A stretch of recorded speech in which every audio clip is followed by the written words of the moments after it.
জিন্দেগি তোর যাইরে ফাঁকি দিয়া রে সোনার আদম। জিন্দেগি তোর যাইরে ফাঁকি দিয়া ও আদম রে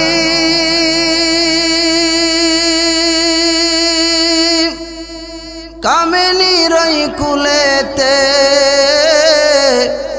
কাল ঘুমেতে রইলি তুই, সারা নিশি কাটাইলি তুই ঘুমায়া ঘুমায়া রে আদম। জিন্দেগি তোর যাইরে ফাঁকি দিয়া, জিন্দেগি তোর যাইরে ফাঁকি দিয়া রে সোনার আদম।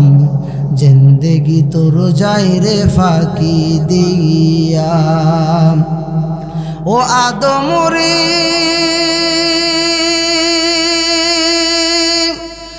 পাক দরিয়া গেছে দাড়ি, দন্ত আছে কুটাচারি, সমন জারি দিয়াছে করিয়া রে আদম। জিন্দেগি তোর যাইরে ফাঁকি দিয়া ও আদম রে পাক দরিয়া গেছে দাড়ি, দন্ত আছে কুটাচারি, সমন জারি দিয়াছে করিয়া রে আদম। জিন্দেগি তোর যাইরে ফাঁকি দিয়া, জিন্দেগি তোর যাইরে ফাঁকি দিয়া রে সোনার আদম। জিন্দেগি তোর যাইরে ফাঁকি দিয়া। কিয়ামতের ময়দানটা কেমন কঠিন হবে, যে কঠিন কিয়ামতের ময়দানে আমার আল্লাহ বলেন ওই দিন ভাই ভাইয়ের পরিচয় দিবে না, বাবা সন্তানের পরিচয় দিবে না, মা সন্তানের পরিচয় দিবে না। কঠিন হাসরের ময়দানে ভাই ভাইকে দেখলে পালাইবে, মা সন্তানকে দেখলে পালাইবে।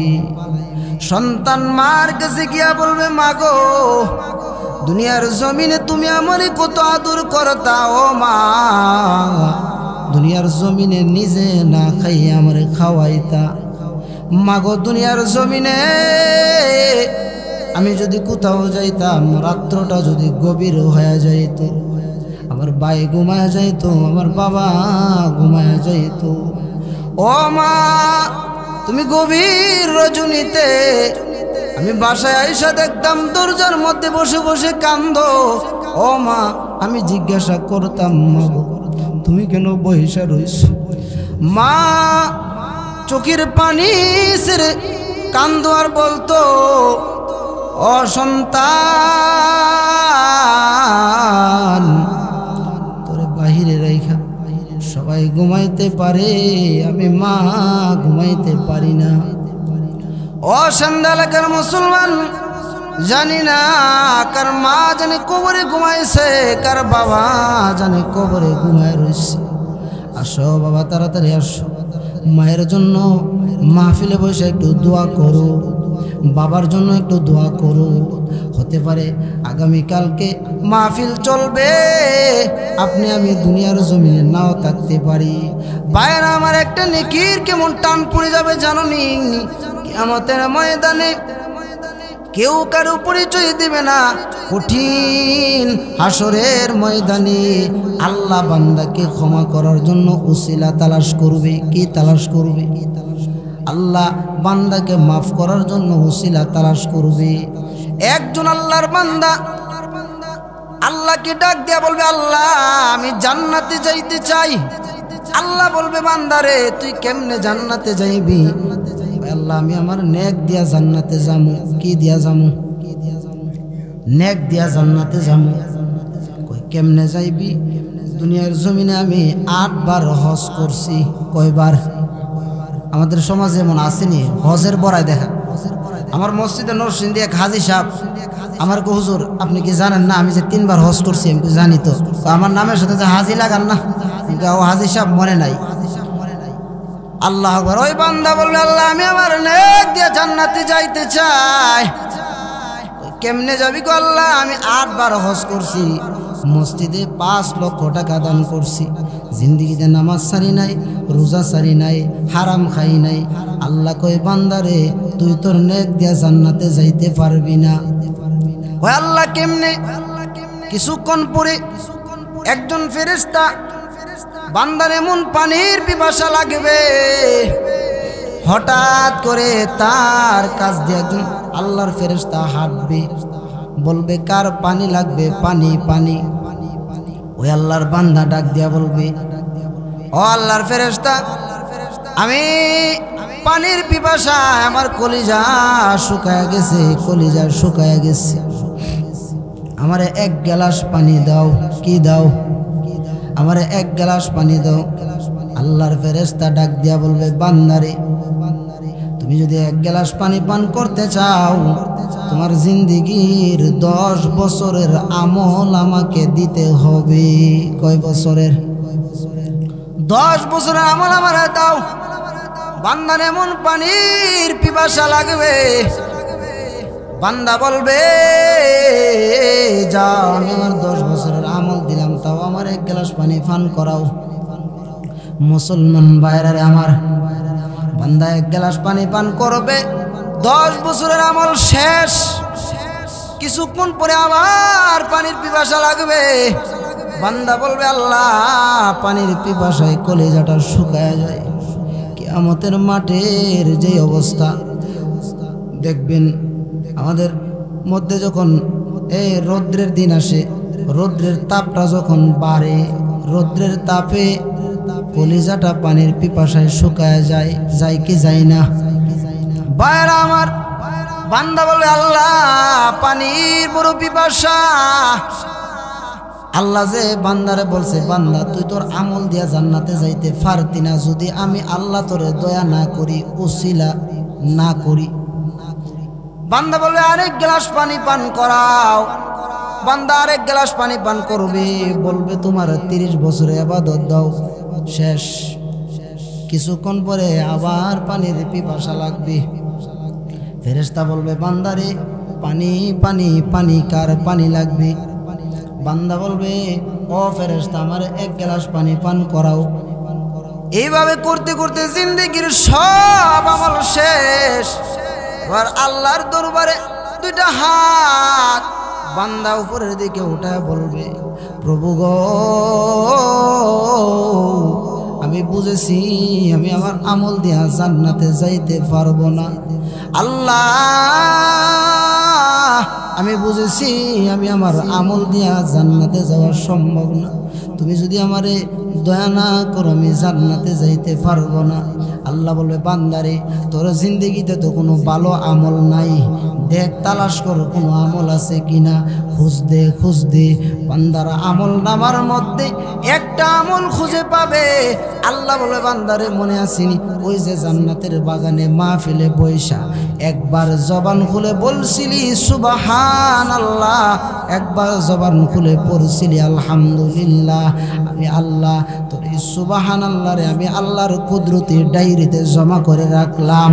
ও বান্দা যা যা যা রে বান্দা যা, আমি আল্লাহ তোকে এই আমলের বিনিময়ে জান্নাতের মেহমান বানায় দিলাম। কোন সুবহানাল্লাহ। जन्नत दो ज़ख से या रब क्या करो, आरज़ू है मैं तुझे देखा करो। हो रो गिल्मा जितने नियामत है तू, सबसे बेहतर नियामत दीदार तू। जन्नत दो ज़ख से या रब क्या करो, आरज़ू है मैं तुझे देखा करो सुबहानाल्लाह। एजন্য ভাইরা আমার আমলের বিনিময়ে কেউ জান্নাতে যাইতে পারবে না। অনেকে মনে করে যে আমার জিন্দেগিতে যে আমল, জীবনে কোনোদিন নামাজ ছাড়ি নাই, রোজা ছাড়ি নাই, 10-12 বার হজ করছি, মসজিদের 90% টাকা আমার, এই জন্য আমি যাবো দুজুক। আল্লাহ কি দুজুক আমার জন্য বানাইছে এমন কথা কয় কি কয় না? কয়। কষ্ট হইতেছে আপনারা? কষ্ট হইতেছে? প্রধান বক্তা চলে আসলে ছেড়ে দিব আলহামদুলিল্লাহ। আমিও লম্বা আলোচনা করব না, প্রত্যেক দিন মাহফিল করতেছি আলহামদুলিল্লাহ। গতকালকে কাসাইট, এর আগের দিন কসবা, এর আগের দিন নরসিংদী। আপনারা একদিন আর আমাদের মোটামুটি প্রায় সময় চলে। এই জন্য সকলেই এখনো যারা ঘোরাঘুরি করতেছি চলে আসি। আমি আপনাদের সামনে কুরআন থেকে একটি ছোট্ট আয়াতে কারিমা তেলাওয়াত করেছি, যেই আয়াতটা আমরা সকলেই পারি।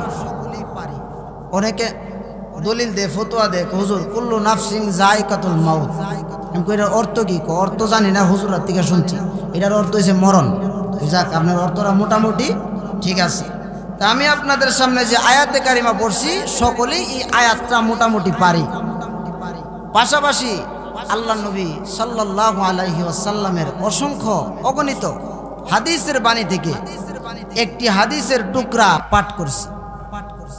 আমি আমার আয়াত ও হাদিসকে সামনে রেখে কিছু কথা বলবো। ওমা তাওফিকি ইল্লা বিল্লাহ। আপনারা শুনতে রাজি আছেননি? দেখি তো কে কে শুনতে রাজি নাই। রাজি আছি ইনশাআল্লাহ? আচ্ছা, বুঝছে না ইনশাআল্লাহ। আমরা সকলে শুনতে রাজি আছি তো ইনশাআল্লাহ? আল্লাহ আমাদেরকে তৌফিক দান করুন। ভাইরা আমার, আমি আপনাদের সামনে যে আয়াতে কারিমা তেলাওয়াত করেছি সেই আয়াতের মধ্যে আল্লাহ বলেন কুল্লু নাফসিন যায়কাতুল মাউত। দুনিয়ার সমস্ত মানুষ, মানুষ বলতে এখানে রূহ, যাদের ভিতরে রূহ আছে, রূহ দুইটা জিনিসের সমন্বয় মানুষ। কয়টা জিনিস? দুইটা। একটা হচ্ছে রূহ আর একটা হচ্ছে দেহ। একজনের রূহ আছে, দেহ নাই, তার কোনো দাম নাই। আর একজনের রূহ নাই, দেহ আছে, যেটা বলা হয় লাশ, মরা লাশ। এজন্য দুইটা জিনিসের সমন্বয় মানুষ। এজন্য আমি যে আয়াতে কারিমা তেলাওয়াত করেছি, আল্লাহ বলেন কুল্লু নাফসিন যায়কাতুল মাউত।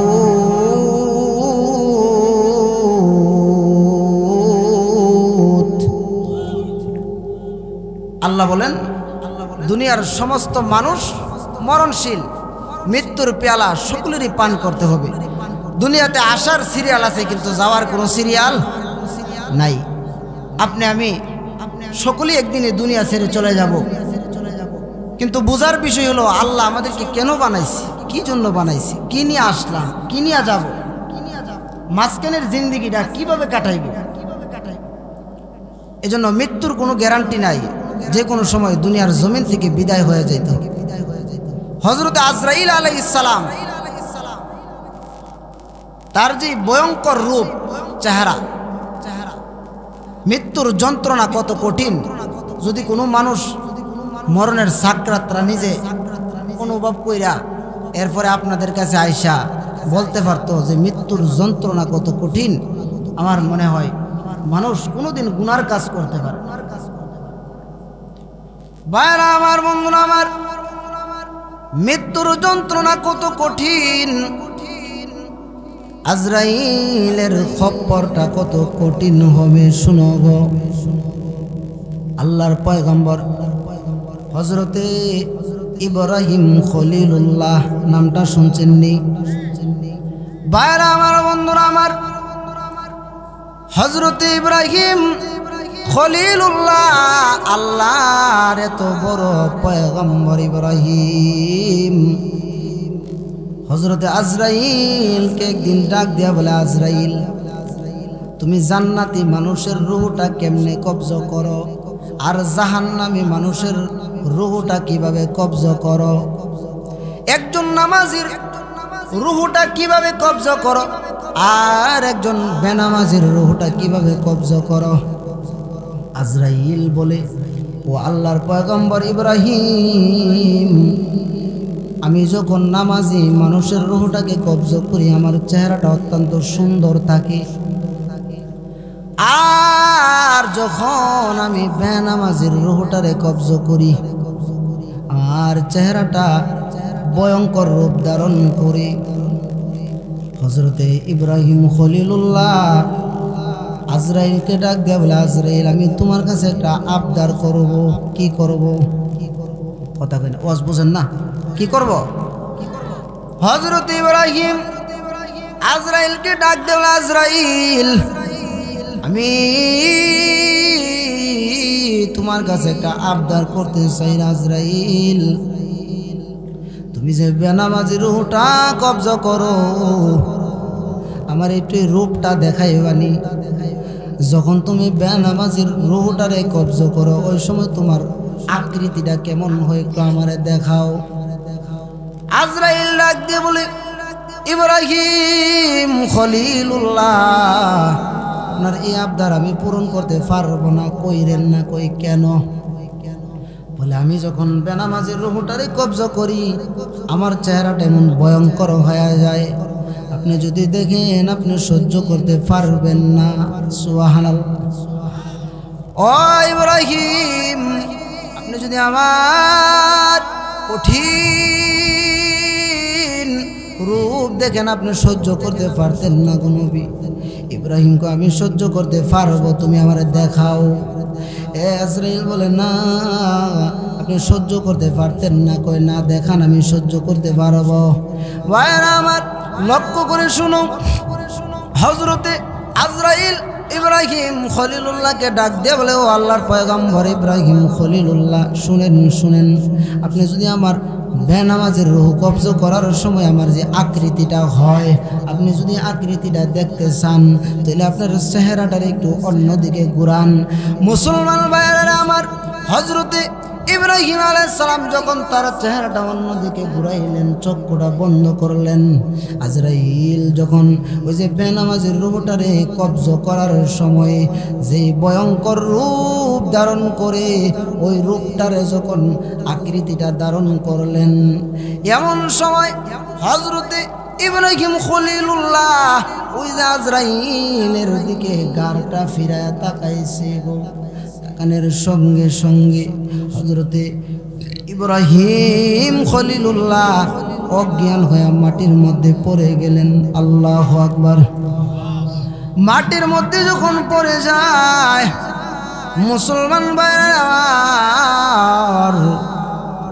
অনেকক্ষণ পরে ইব্রাহিম আলাইহিস সালামের যখন জ্ঞান ফিরল, হুশ ফিরল, এবার আজরাইল ডাক দিয়ে বলে, ও আল্লাহর পয়গম্বর ইব্রাহিম, বলছিলাম গো আপনি আমার কঠিন রূপ দেখা সহ্য করতে পারতেন না। হযরত ইব্রাহিম ডাক দিয়া বলে, আজরাইল, আমি তোমার এই ভয়ঙ্কর রূপটা যখন দেখলাম, চোখগুলা বড় বড় আগুনের লুটকা বাইর হইতেছে, শরীরটার মধ্যে কাটা দেখা যায়। ও আজরাইল, একজন বেনামাজিরে শাস্তি দেওয়ার জন্য অন্য কিছুর দরকার নাই। তোমার এই যে কঠিন আকৃতিটা দেখা যায়, এই আকৃতিটা একজন বেনামাজি নাফরমানকে দেখাইলেই তার শাস্তি হয়ে যাবে। এত কঠিন মৃত্যুর যন্ত্রণা এত ভয়াবহ হবে ভাইয়ের আমার। এই জন্য দেখবেন অনেক মানুষ যখন মারা যায়, মৃত্যুর যন্ত্রণা সাকরাত সহ্য করতে না পেরে বিছানার মধ্যে পায়খানা প্রস্রাব করে দেয়। দেয় কি দেয় না? চেহারাটা বিকৃত হয়ে যায়, বিশ্রী হয়ে যায়, মৃত্যুর যন্ত্রণা। আল্লাহু আকবার। এই জন্য আপনি আমি সকলেই মৃত্যুর স্বাদ গ্রহণ করতে হবে। কেউ দুনিয়াতে থাকতে পারবো না। পারবো?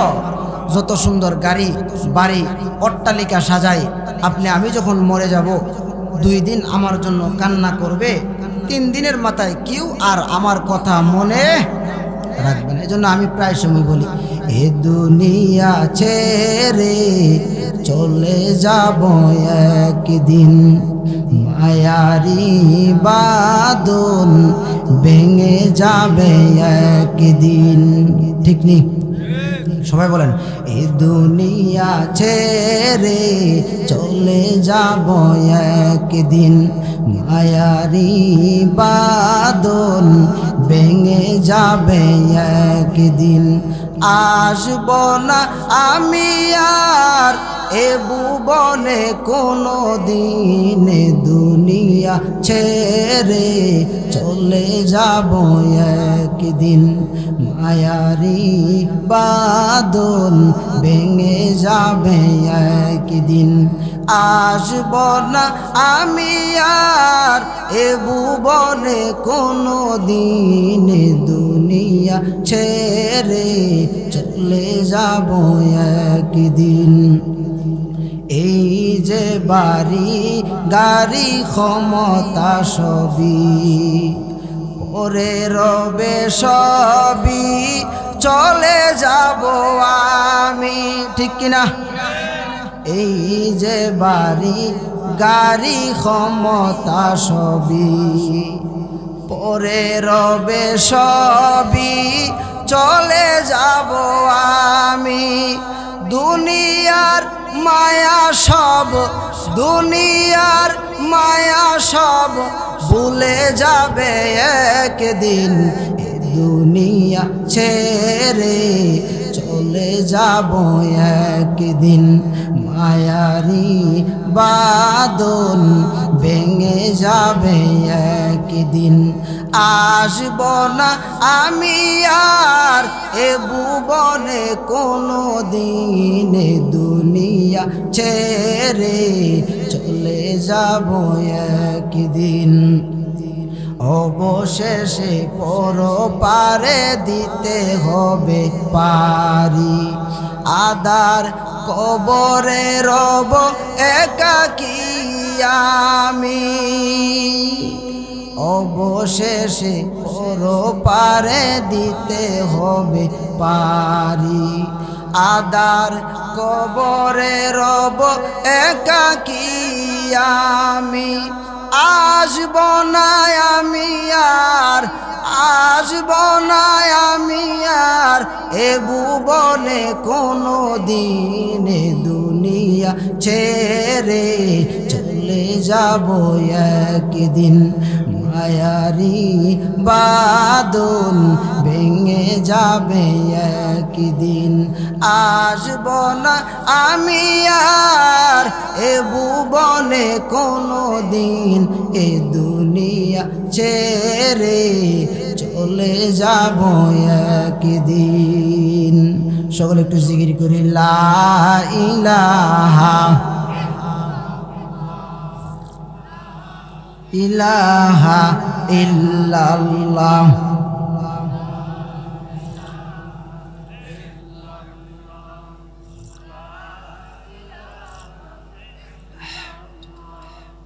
লা ইলাহা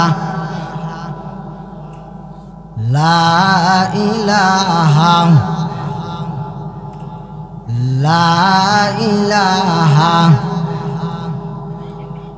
লা ইলাহা ইল্লাল্লাহ, লা ইলাহা ইল্লাল্লাহ, লা ইলাহা ইল্লাল্লাহ, লা ইলাহা ইল্লাল্লাহ, লা ইলাহা লা ইলাহা লা ইলাহা লা ইলাহা ইল্লাল্লাহু মুহাম্মাদুর রাসূলুল্লাহ সাল্লাল্লাহু আলাইহি ওয়াসাল্লাম। ভাইরা আমার, বন্ধুরা আমার, মৃত্যুর যন্ত্রণা থেকে কেউ রেহাই পাবো না, বাঁচতে পারবো না। আপনি আমি যেখানেই থাকি না কেন, মৃত্যু আপনি আমাকে পাকড়াও করবে। মৃত্যুর যন্ত্রণা এত কঠিন, বাইরা আমার আল্লাহর পয়গম্বর হযরতে ঈসা রূহুল্লাহ। বাইরা আমার হযরতে ঈসা রূহুল্লাহ তার কওমের কাছে কালিমার দাওয়াত নিয়ে গেছে, তার জাতির কাছে কালিমার দাওয়াত নিয়ে গেছে। হযরতে ঈসা রূহুল্লাহ তার কওমের কাছে গিয়া বলেন, ও আমার সম্পদের লোকেরা, পড়ো লা ইলাহা ইল্লাল্লাহ ঈসা রূহুল্লাহ। বাইরা আমার হযরত ঈসা রূহুল্লাহ যখন কালিমার দাওয়াত দেয়, তার সম্প্রদায়ের লোকেরা হযরত ঈসা পয়গম্বরকে ডাক দেয়া বলে, ঈসা রূহুল্লাহ, আমরা আপনার কালিমা পড়ব না। কি পড়ব না? আপনার কালিমা পড়ব না, আপনার উপরে ঈমান আনব না। আপনি যে নবী এই কথা আমরা মানি না, বিশ্বাসও করি না। কন্না আউযুবিল্লাহ। বাইরা আমার হযরত ঈসা রূহুল্লাহ তার কওমের লোকদেরকে ডাক দিয়া বলে, তোমরা কেন মানো না? আমি যে নবী কেন বিশ্বাস করো না? আপনি যে নবী আমরা বিশ্বাস করব, আপনার হাতে হাত রেখা কালিমা পড়ব, ঈমান আনব। তবে একটা শর্ত আছে। কি আছে? শর্ত আছে। হযরতে ঈসা রূহুল্লাহ ডাক দিয়া বলে, আমার সম্প্রদায়ের লোকেরা, বলো বলো কি শর্ত আমার কাছে খুলে বলো। তার কওমের লোকেরা ডাক দিয়া বলে, পয়গম্বর ঈসা, আপনি যদি কবরের কাছে যাইয়া মরা মানুষরে আপনি জীবিত করতে পারেন, তাইলে আমরা আপনার হাতে কালিমা ফেরা মুসলমান হব। কেমন তেরা জাতি! হযরত ঈসা রূহুল্লাহ আল্লাহর দরবারে হাত তুলে বলে, আল্লাহ, মৃত মানুষ জীবিত করার ক্ষমতা তো আমার নাই। আল্লাহ, আমার কওমের লোকেরা আমারে বলে, আমি যদি মৃত মানুষ জীবিত করতে পারি, তাহলে তারা আমার হাতে কালিমা ফিরা মুসলমান হবে। ও আল্লাহ, তোমার কাছে ফরিয়াদ জানাই, আমরা আল্লাহর মাধ্যমে জানাই দেই, ও পয়গম্বর ঈসা, আমি আল্লাহ তোমারে ক্ষমতা দিলাম, পাওয়ার দিলাম। ওই যে কবর দেখা যায়, তুমি কবরের কাছে যাইবা আর বলবা কুম্বি ইজনিল্লাহ। সঙ্গে সঙ্গে কবরের সামনে, যেই কবরের সামনে দাঁড়ায়া তুমি পড়বা, সঙ্গে সঙ্গে ওই কবরের মৃত মানুষটা সঙ্গে সঙ্গে দাঁড়ায়া যাবে। আল্লাহু আকবার বলেন। মুসলমান ভাইরা আমার, হযরতে ঈসা রূহুল্লাহ কবরস্থানের দিকে রওনা করেছে, সাথে তার কিছু উম্মতদেরকে নিয়ে গেছে। এবার হাঁটতে হাঁটতে একটা কবরের কাছে গেলেন। কবরের কাছে গিয়া হযরতে ঈসা রূহুল্লাহ কবরের সামনে দাঁড়ায় বলেন, কুম্বি ইজনিল্লাহ। এই কথা যখন বলছে, সঙ্গে সঙ্গে ওই কবরের ভিতর থেকে একজন লোক দাঁড়াইছে, যার দাড়িগুলা সাদা, চুলগুলাও সাদা, শরীর থেকে ঘাম বাহির। আমার হযরতে ঈসা রূহুল্লাহ কবরের কাছে দাঁড়ায়া যখন কুম্বি ইজনিল্লাহ বলছে, সঙ্গে সঙ্গে কবর থেকে একজন লোক দাঁড়াইছে, যার দাড়িগুলা সাদা, চুলগুলা সাদা, এবং তার শরীর থেকে গাম টপ টপ করে বায়া বায়া পড়তেছে। সুবহানাল্লাহ। হযরতে ঈসা রূহুল্লাহ কবরের সামনে যখন দাঁড়ায় রয়েছে, সঙ্গে সঙ্গে ওই যে কবর দিকে যে লোকটা দাঁড়াইছে, ওই লোকটা হযরতে ঈসা পয়গম্বরকে ডাক দিয়া বলেন, ও আল্লাহর পয়গম্বর ঈসা, আপনি তো মনে হয় ঈসা রূহুল্লাহ, আমি আপনারে চিনে ফেলছি। সুবহানাল্লাহ। হযরতে ঈসা রূহুল্লাহকে চিনে ফেলছে। হযরতে ঈসা পয়গম্বর ওই লোকটাকে ডাক দিয়া বলতেছে, তুমি আমারে চিনে ফেলছো, আমি ঈসা পয়গম্বর, তুমি কে? বলে আমি হলাম হযরতে নূহ নবীর সন্তান, আমার নাম হলো শাম। নাম কি? শাম। হযরতে নূহ আলাইহিস সালামের সন্তান। হযরতে ঈসা পয়গম্বর ডাক দেয়া বলে, এ নূহ নবীর সন্তান, আমার মনে হয় তুমি নূহ নবীর সন্তান না। কই কেন? বলে আমি কিতাবের মধ্যে পাইছি নূহ নবীর সন্তান যারা হইবে তাদের চুল দাড়ি কোনোদিন সাদা হইতে পারে না। 2 নম্বরে নূহ নবীর সন্তান যারা তাদের শরীর দিয়া কোনোদিন গাম বাহির হইবে না। ভাইরা আমার, গভীর মনোযোগ দিয়া শুনবেন। হযরতে ঈসা পয়গম্বরকে ওই নূহ নবীর সন্তান শাম ডাক দিয়া বলে, ঈসা রূহুল্লাহ, আমি আপনার কথা বিশ্বাস করছি, তবে শুনেন গো, আমার দাড়িগুলা কেন সাদা হয়েছে জানেননি? আমি আজকে থেকে বহু বছর আগে মৃত্যুর যন্ত্রণাটা অনুভব করছি।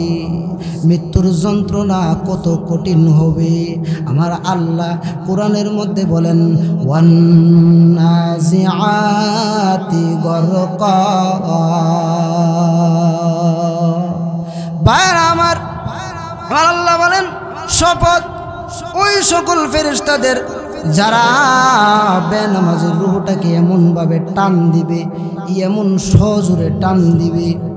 একটা গাছ যখন জমিনের উপরে থাকে, গাছটাকে দাঁড় করায় রাখার জন্য গাছটার নিচে অনেকগুলা জল মাটির নিচে ডাইবা থাকে, থাকে কি থাকে না? ভাইরা আমার, হযরত আজরাইল এমনভাবে টান মারবে যেমনভাবে গাছটা উড়াইলে জ্বরগুলা সব ছিঁড়ে বিড়ে যায়।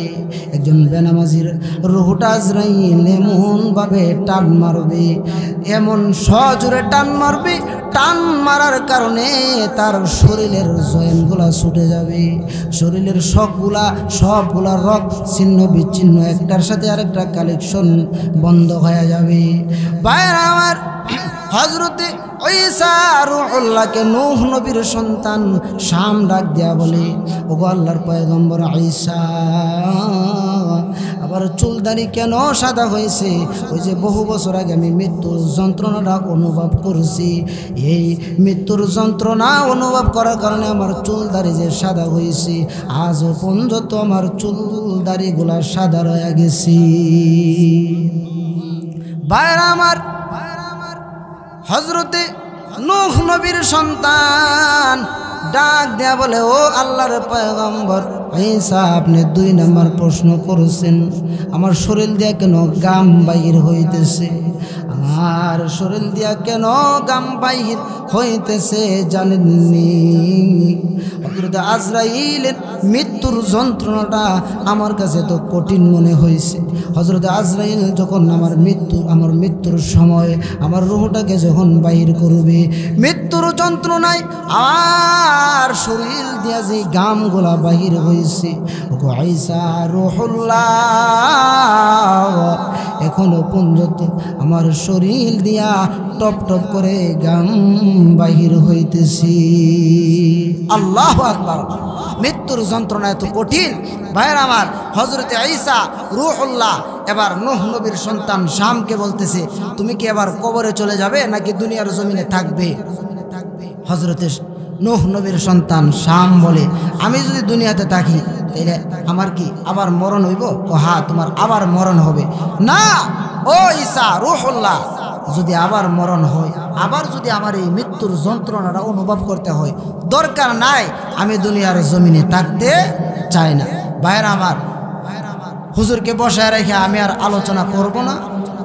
আজকের মাহফিলের প্রধান আকর্ষণ, সারা বাংলাদেশে যিনি ওয়াজ করেন, অত্যন্ত মায়াবী সুলালিত কণ্ঠে বয়ান করবেন, প্রখ্যাত আলেমে দ্বীন হযরত মাওলানা বেলায়েতুল্লাহ কাসেমী সাহেব, বারাকাল্লাহু ফি হায়াতি, আল্লাহ হুজুর হায়াতে বরকত দান করুক, বলেন আমিন।